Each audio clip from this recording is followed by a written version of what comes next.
నమస్కారం,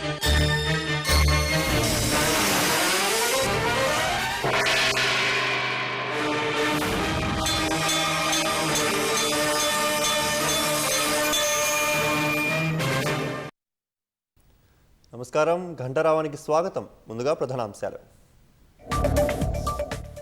Siddaramaiah, DK Shivakumar breakfast meeting.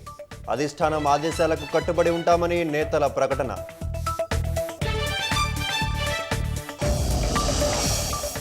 A320 model విమానాలు grounding చేయాలి, సాఫ్ట్వేర్ అప్డేట్ చేయాలని డీజీసీఏ ఆదేశాలు.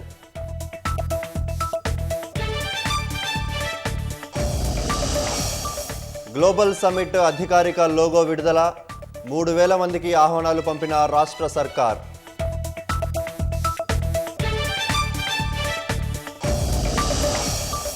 ఇవాళ్టితో ముగియనున్న ఐబొమ్మ రవి రెండో విడత కస్టడీ. భవిష్యత్తులో పైరసీ జోలికి వెళ్లనని పోలీసులకు చెప్పినట్లు సమాచారం.